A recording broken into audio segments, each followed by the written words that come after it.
Heads are gonna roll with Death Rink. Today, for your Wild Eye Wednesday film, we are going to review the 2021 film, Death Rink. Before I get started on this review, I want to thank Wild Eye Releasing for sending me this copy to review for everybody. And to give you thoughts on this throwback film. Oh yeah. Roller skates. What we have with Death Rink is we have a group of employees at a roller rink who are going to be celebrating a birthday directly after a night of work at the rink. There's the manager and her employees. The manager's just a little bit older, so she's not keeping up with them in terms of their craziness, but she's definitely having some fun with them.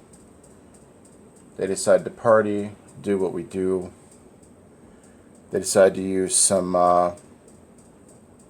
coffee bags to basically use the filters to make weed, roll up, used for weed paper. so they have some fun. They basically celebrate the one girl's birthday, and they just stay after and just have a little bit of fun. And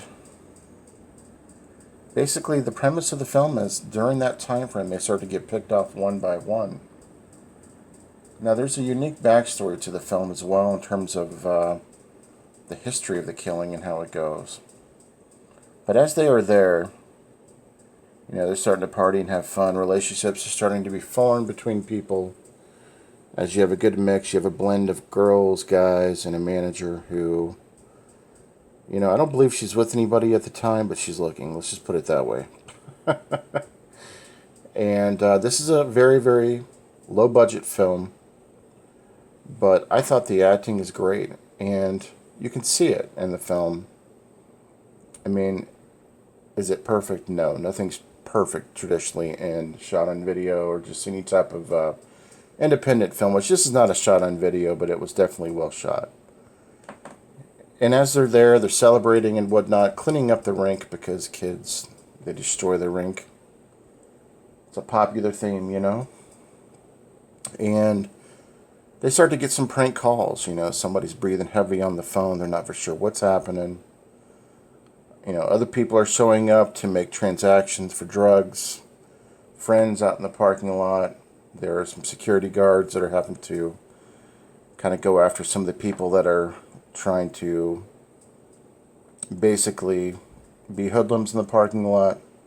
So everybody's kind of a suspect in this film. We never know exactly what's going to happen, who our residential killer is, as people are starting to get picked off one by one. And that's the basic premise of the film. A night of partying turns into a bloodbath. So let's get into my thoughts on Death Rink.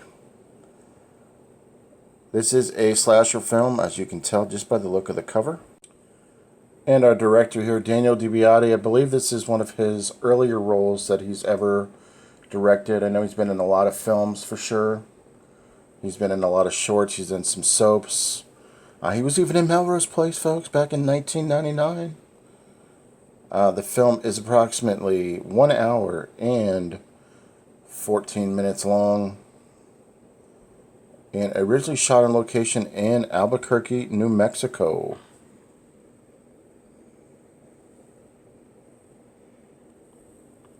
As you can see there, Sebin Holland, Alan Humphrey, Kim Johnson, Catherine McCune, Amanda Courtney, who was brilliant in the movie in my opinion, Robert Posey, Michaela McCune, Megan Smith, and Ian Troy all had a great role. So 74 minutes of goodness with this one.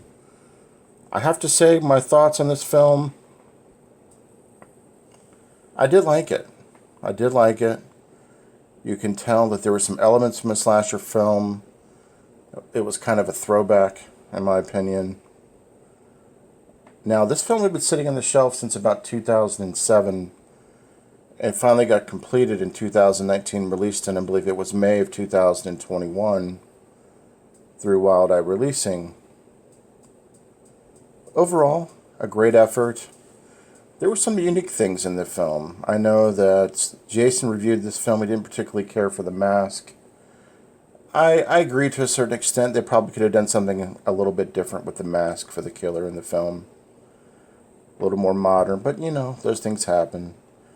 The approach for the kills. The first kill, it was almost like it was a trap. It was almost like it was setting you in because the first kill was slightly weaker than the rest of them. There was more gore as you went with the kills. More, you know, brutal kills. Not necessarily blood, but the kills got worse as you went in the film. But they did something really unique that I haven't seen very much. They actually slowed down a little bit of the kill, like for the stabbing scenes, to show you how the effect worked. Now, it could have been just me. It was late night when I watched this. Maybe I was just seeing things, but it was pretty effective, in my opinion, the way they shot the kill scenes. You know, and the acting, there were some one-liners, there was some comedy. Some of the acting, some of the one-liners were kind of silly, but you had a guy that kind of acted like Steve Stifler. Primary focus was to definitely get laid.